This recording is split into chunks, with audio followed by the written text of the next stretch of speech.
Hi and welcome to an often requested tutorial, 2D tracking. This course is structured into 3 parts, Basic, Advanced and Demo. The first 2 parts demonstrate and explain a lot of tips and techniques for better 2D tracking, the most basic and important skill in 3DEqualizer4 after all. We start with very basic steps and explanations about 2D tracking engine, followed by a demo of all kinds of parameters and tools as well as more advanced workflows.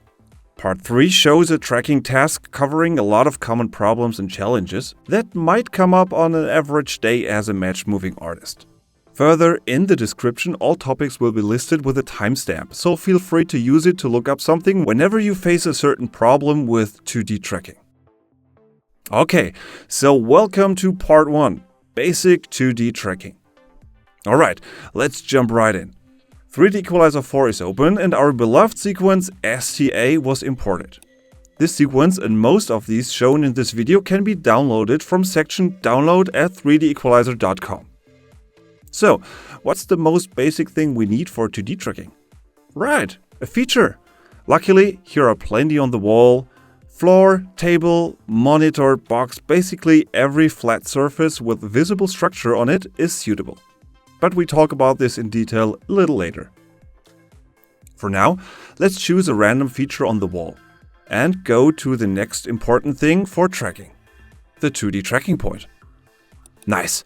Our first 2D tracking point appears in display area, as well as in point browser. For an even more basic introduction into 3De's interface and creating objects, like 2D points, please have a look at the good Introductory Project Part 1. Okay, Attribute Editor automatically switched to tab Point, revealing all parameters for 2D tracking and 3D calculation. Let's have a closer look at basic information a 2D tracking point provides. First, its name is displayed in Point Browser, Display Area, and Attribute Editor. Next, different point colors can be set. The current color set in here is also visible in Display Area and Point Browser. To change point color, simply choose one from the list. And here we go. White works a bit better on that background. By the way, 3D point color is used for, well, as the name says, color of calculated 3D points that are projected here in display area. But we stay focused on all topics related to 2D tracking. So, let's move on to the rectangles around the point. The inner box is the so-called pattern area. This box defines which feature will be searched in the upcoming frames, so always make sure there's enough content within this area. The default size is a good start for most tracking points, but always feel free to adjust it. Setting the correct size of pattern area highly depends on the feature and has to be figured out for every feature individually. Some will need a huge box to have enough information, and if a nice varying structure is available, like in this case, a small box is sufficient, which also has a direct impact on tracking speed. Let's continue with the outer box, the search area. This box is always bigger than the pattern area, since it searches for the defined pattern within that area. Here as well, its size has a great impact on performance. A huge search area slows down tracking speed compared to a smaller one. But especially with shots having rapid camera movements, a big search area is inevitable. This case will be shown later. The pattern area can be modified further than simply adjusting its size. It can be translated and rotated. The search area, of course, moves accordingly. So, we know everything about preparing a point for tracking. So, drumroll, let's track it. Simply click button Track. And the tracking procedure starts, frame by frame. The label of Track button changes to Stop during tracking, indicating the current track status. And of course, to stop tracking manually. But wait! Our little point moved out of display area pretty quickly, which is obviously not so good. Let's try to center it with following tools. Activate toggle button, center 2D. Then again, click button, track. And here we go, our point now stays visible the entire time. But what are the other 2 options? Centered 3D is for centering the calculated 3D point. And center box centers on the pattern area, which can be useful if this box was moved and not around the center of 2D tracking point. Great, we have a nicely tracked point. One little tip about viewing options, specifically full frame. When activated, full frame fits the entire frame into display area and overrides center 2D. When scrubbing through the sequence, this selected tracking point isn't centered anymore, but we get an overview of the entire shot and the points moving within it. Alright, let's have a look at the remaining tracking buttons here, and color codes in the timeline bar. First, create a new point. Then track it for some frames. Good. In case tracking might be too fast and therefore checking its quality during tracking process is impossible, yes, this happens sometimes with all the Flash DNA implemented into 3D's tracking engine, we can slow the point down on purpose. It's really useful from time to time. Okay, next the left arrow button. With this button we can track a point from frame to frame, which is incredibly helpful having difficult features causing many tracking errors, and actually quite fast when using it with shortcuts. The right arrow button works exactly the same way, just in the other tracking direction, a feature shown a little bit later in this video. Now, to clarify one thing, since it occurred more often than expected in the past, this track left button is not the same as moving the frame slider one frame further, either with a button or with shortcut. This simply moves the frame slider and does not track anything, which is displayed in point infos. The status is splined, and these frames do not contain any tracking information, unlike the previous ones where the tracking status is tracked and, well, do contain tracking information. But point info is not the only place depicting these status. As we can see in frame slider pane, there are two different colors, light blue and blue. The frame slider is now within the light blue area, indicating that the point is splined.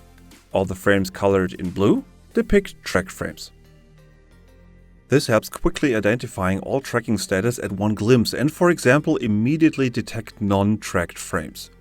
Let's have a closer look at frame slider colors and even more tracking status. Specifically at frame 1. There's already a third color, dark blue. When switching to this frame, we see point status states start frame. Dark blue always depicts a keyframe, which has a very important role in tracking. A keyframe sets the pattern which will be searched in all the following frames during tracking process.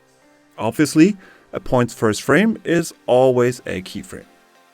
Keyframes, of course, can be on other frames than frame 1. Let's demo this and continue tracking. Oh well, it suddenly stopped.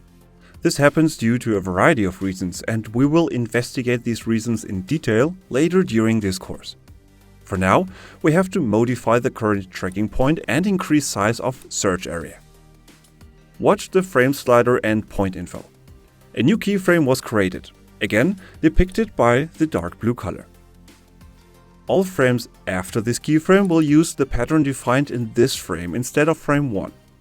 As we can see when comparing both, the pattern changed noticeably. In our case, not too much that the pattern of frame 1 cannot be used throughout the entire shot, but other scenarios definitely require this. So, defining a new pattern with a keyframe is a very fundamental tracking technique, and so easily done. Besides changing search area, as done here, basically any modification of the current point will create a keyframe. Well, any except parameters like point name or color. Continuing tracking is done exactly like previously. Of course, a keyframe can be set in any available frame, independently if it's tracked or splined. Let's do this.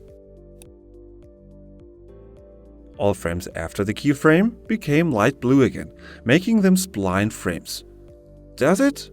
Not really. 3DE won't delete any tracking information unless specifically overwritten or deleted by the user. When scrubbing through this frame range, we see these frames are not splined but set to obsolete. We now have 4 status in this point's tracking curve: obsolete, tracked, splined, and keyframe. Let's talk about the first three ones. Obsolete and Splined just have the same color because the tracking engine can track in both areas.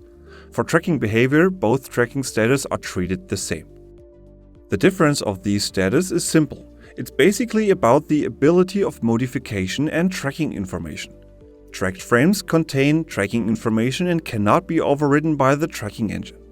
Obsolete frames contain tracking information which can be overridden by the tracking engine. And Splined has no specific tracking information and can be overridden as well. Let's demo this and try continue tracking from the last tracked frame. Well, Frame Slider just jumped back to our manually set keyframe and started tracking in obsolete areas, then continued in Splined area. This is very helpful to avoid any gaps in the frame range, which definitely causes tracking errors. By the way, let's undo this quickly. When using the arrow buttons, we can continue tracking from any tracked frame or keyframe instead of always starting with the first available one, including the possibility of tracking backwards with the right button. Again, using shortcuts is making this technique really fast. As a conclusion, please be aware that any of these frames, tracked, obsolete or splined, will be used during calculation. So, having a wild tracking curve due to splined frames will cause tracking errors as well. So, always be aware when modifying a tracking point, especially in already tracked frames, and be careful with splined frames, if not set very intentionally. One last thing about colors. The last tracked frame in a sequence does have its own point status, but remains blue as the other tracked frames, since this is not a keyframe which would set a new pattern for following frames, simply because there are none. Okay, speaking of modifying, there are some very helpful tools to modify a point's tracking status. Let's talk about endpoint, delete curve, and remove keyframe. At first, endpoint. Let's modify again one keyframe, making the following frames obsolete. Let's say we definitely want to avoid tracking after the second keyframe since the feature is impossible to track. Endpoint will, as the label states, end the current point. Point status becomes end frame, and all following frames until the end of sequence or the next keyframe are deactivated. Not splined, not obsolete, completely ignored by tracking and calculation engine. But the tracking information is not instantly deleted. When hitting endpoint again, the tracked frames come back.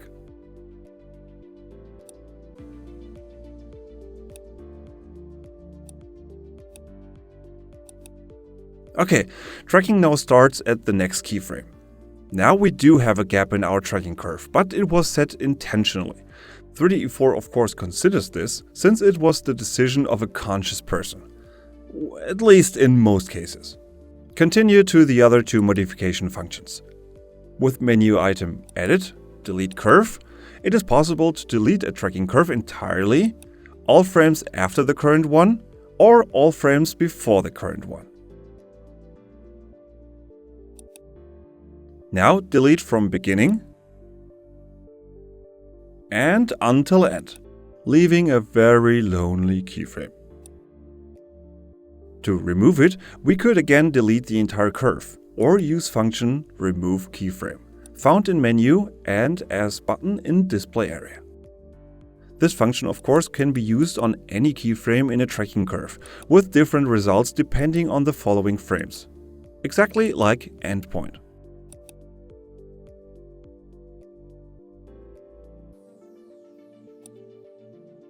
Well, that's it for colors and status. We have 4 status for frames in tracking curve.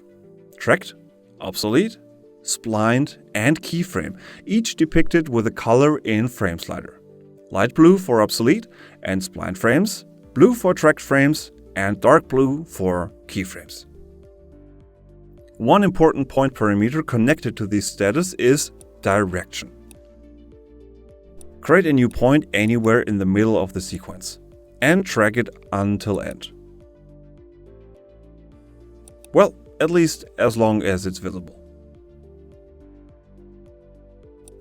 A point's default direction is forward only, since in most cases we start tracking in one frame, either the first or a frame within the sequence, and continue down the road.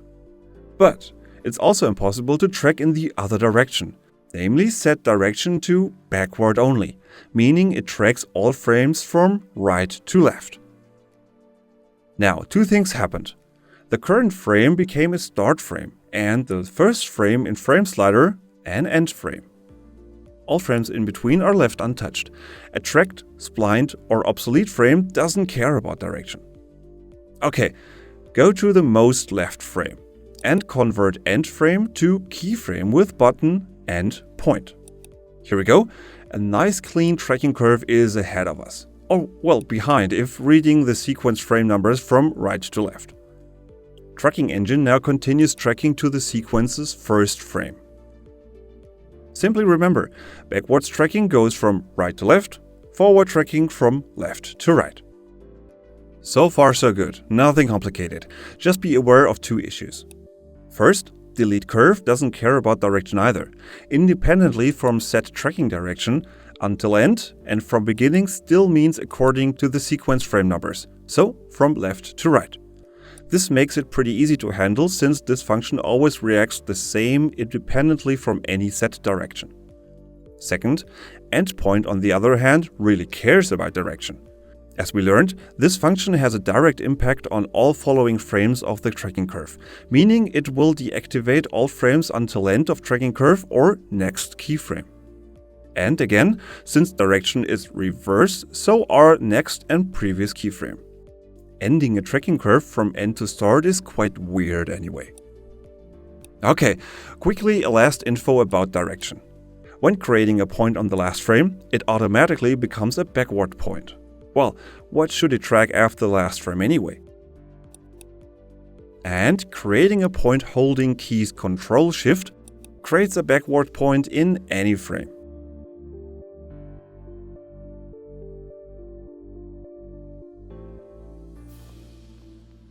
Alright, now we know everything about basic tracking and tracking information depicted in FrameSlider. Let's continue with the next quite basic but powerful parameter, tracking mode. In the first steps of this course, everything was tracked in pattern mode. This mode sets a pattern defined by a pattern area and searches it in all the next or previous frames, depending on tracking direction. There are two other interesting modes that work completely different: marker and edge corner. Let's have a look at marker. Marker tracker was designed for all unicolored point symmetric features. So basically any symmetric markers, like these here on the wall. Place the point on a marker.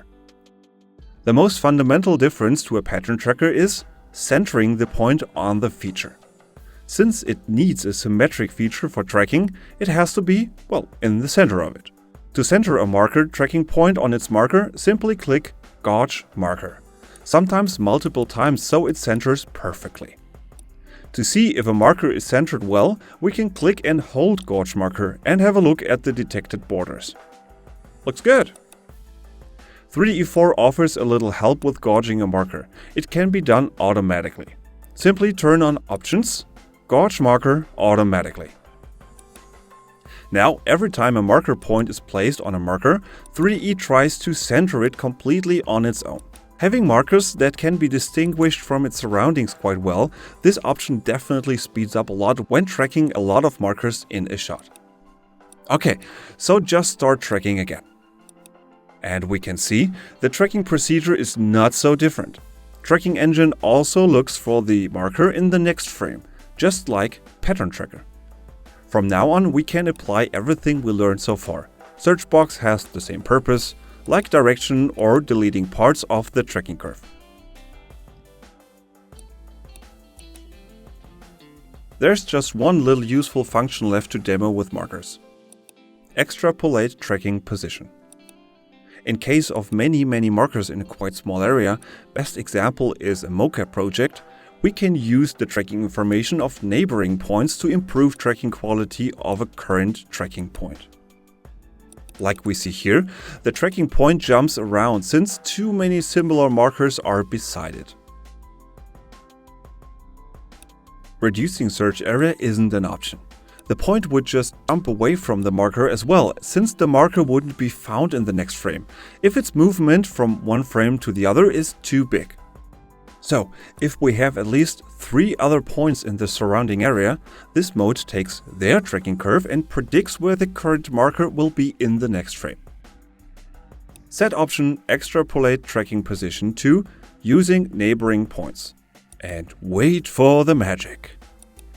Awesome!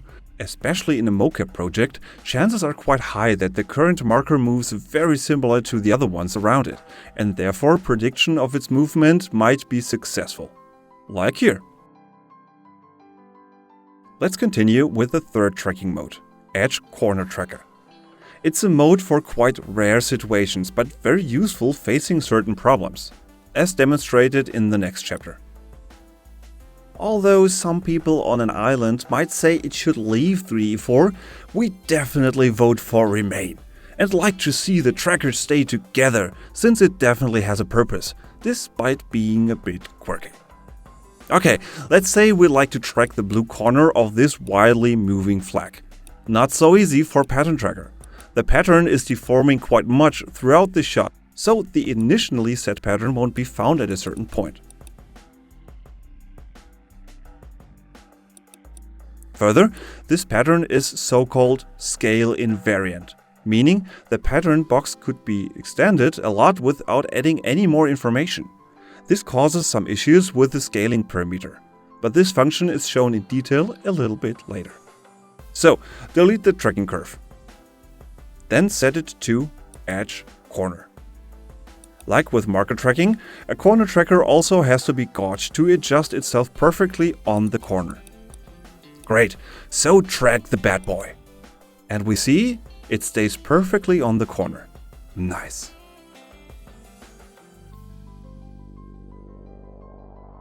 Great, so we already know about different tracking modes and when to use them. Let's talk about a different aspect, choosing a surface for pattern tracking. As mentioned earlier, a pattern needs some structure to make it unique within the area around it. Otherwise, it can be impossible to find this pattern in the next frames and therefore won't track properly. For example, let's try tracking the blue box. Just the blue surface. Adjust color. Then size. Okay, track. Oh well, we quickly see what went wrong. The point is jumping around manically due to its little information within the pattern. Just a noisy blue area is not enough. So, go back to the start and try expanding the pattern area so some parts of the white markers are included as well. Then, hit again, track. Great, the point now stays perfectly on the feature, resulting in a nice track. Speaking of surfaces for Pattern Tracker, another issue often crosses users who start matchmoving. Not only should the pattern have enough structure, it is highly recommended to choose a flat surface as well. Any three-dimensional perspective changes within the pattern just cause a lot of errors. Let's demo this with following nice castle. Here, we track the edge of one side of the castle. Place a new point on it.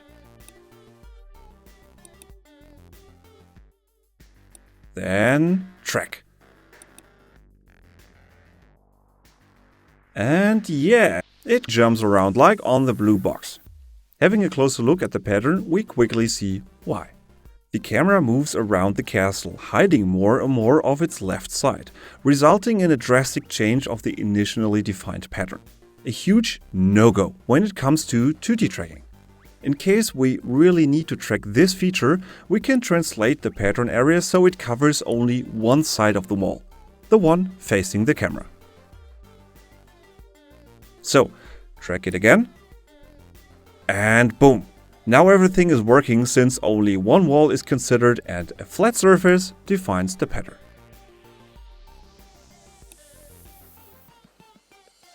This little chapter covers size of tracking boxes as mentioned at the beginning of this course.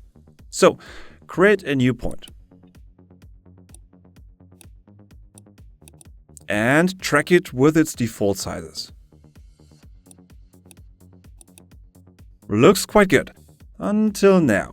Like previously when discussing frame slider colors, tracking suddenly stops and there's no obvious clue why.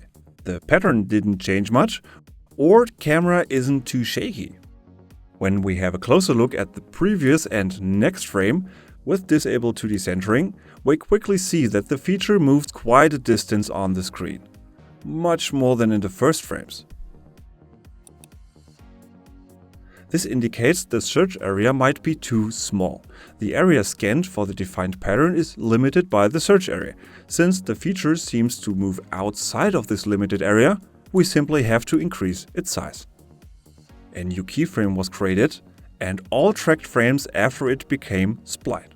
In this case, expanding search area just a bit is absolutely sufficient, since movement speed is moderately higher than in the beginning of the shot. So, resume tracking. And here we go. Everything great again.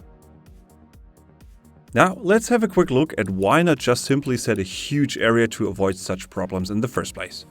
Well, as mentioned already in the beginning of this part, the main reason against such a big box is performance.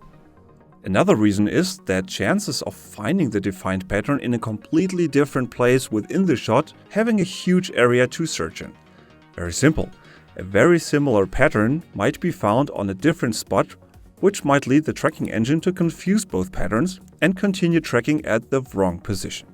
It probably won't happen having so many unique structures like on this wall, but in shots where it might be quite dark or very bright, so basically having little information, it's much easier to avoid any problems by setting a well-balanced box size. Obviously, the same applies for the pattern box itself. A way too small pattern area provides too little information, so the pattern is hard to follow in every frame. A way too big pattern, on the other hand, results in an incredibly bad performance. And of course also increases chances of obstacles moving into pattern area and ruining the track. Two last tips considering tracking box sizes. First, we've seen that the default tracking box size isn't best for this shot, so every time a new point is created, we should increase search area as well. A quite repetitive task that can be solved easier by defining a new default tracking area size, found in menu Edit. Clicking this menu item sets the current size of the currently selected point as the new default for every new point. Incredibly helpful. Speaking of defaults, tracking box size is not the only parameter which can be set with a custom default. 3DE4 provides a little but great tool for defining all sorts of parameters as default. Let us explore point behavior when it comes to default parameters and inheriting parameters. But at first, add script define point defaults to display area. Please note, this script can be also opened as window via menu Edit. Great, so we see a bunch of parameters we already know, like color and tracking mode. And a lot more which will be discussed in detail in part 2 of course 2D tracking. We also see all parameters are set to inherit from previous point. What does that mean? If we create a new point, all default settings will be applied, like a red point color. Now, we've modified this parameter plenty of times during this video. White simply works better with this background and surely won't suddenly change with 20 points more. How can it be done that every new point will have a white color? There are two ways. The first one is already indicated by the set option in point defaults.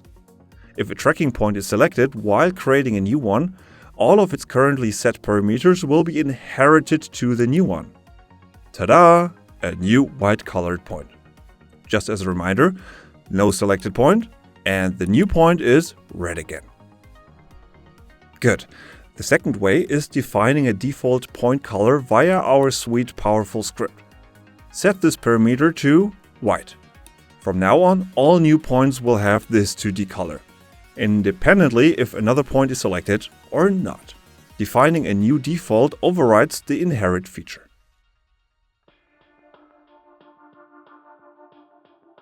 Alright, the last chapter of part 1 is all about the very basic options and parameters regarding point information and tracking behavior.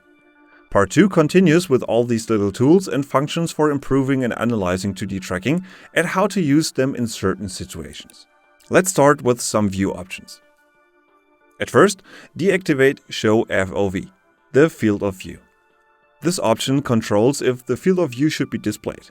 It's quite helpful with overscan shots, but having a regular shot, some artists prefer not seeing it, especially when tracking around the white cross in the middle. Alright, onwards to options regarding a tracking point.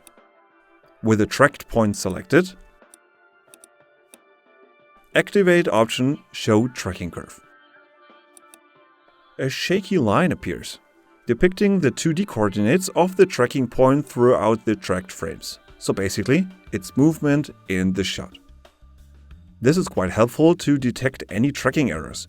Usually it won't have any big spikes, but a feature translating more or less smoothly in a shot. Of course, not talking about really shaky cameras. Okay, next option is Show Motion Vector. What is this? Well, a vector is an object with the ability of representing magnitude and direction simultaneously when connecting initial point A with terminal point B. All clear, right? Well, okay, not speaking mathematics.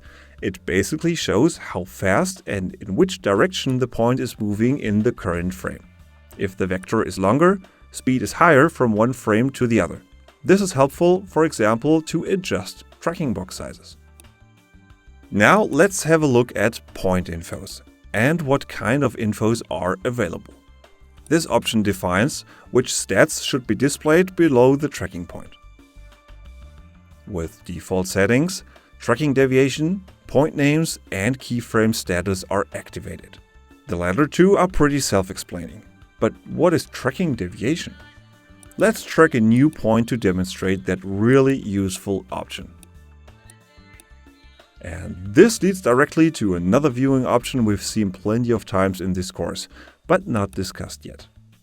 This option is Visualize Tracking Process, also activated by default. Now comes a very basic and incredibly important information about how the 2D tracking process works in 3DEqualizer4. But at first, without any more explanation, just start tracking. During tracking, we see a second box with a thicker border around the point, and a progress bar. The thicker box appears to be a little deformed, while the progress bar is barely filled with a green colored bar. Okay, the box depicts the 2D transformations of the pattern based on the one in the initially set keyframe. 3DE4 was able to find the set pattern, but had to shear the pattern so it matches with the one in the current frame. It is absolutely necessary in normal, since of course a pattern shape won't stay exactly how it was defined in a keyframe. Without these transformations, it is hard to find defined pattern in any other frame. Well, of course there are some exceptions to that rule that will be shown a little bit later.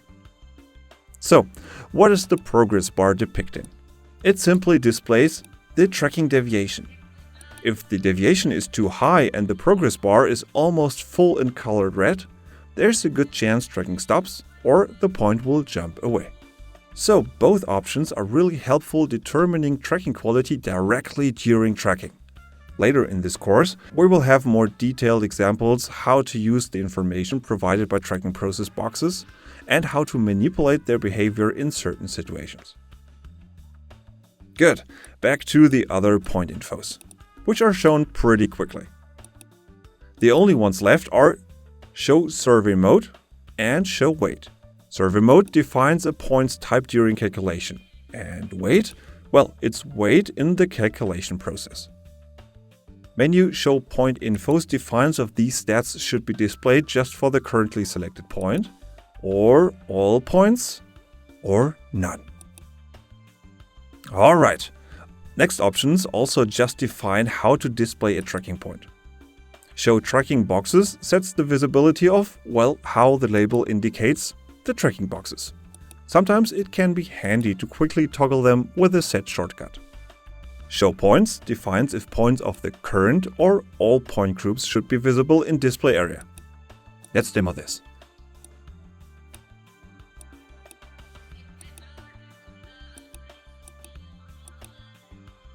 or only the currently selected point.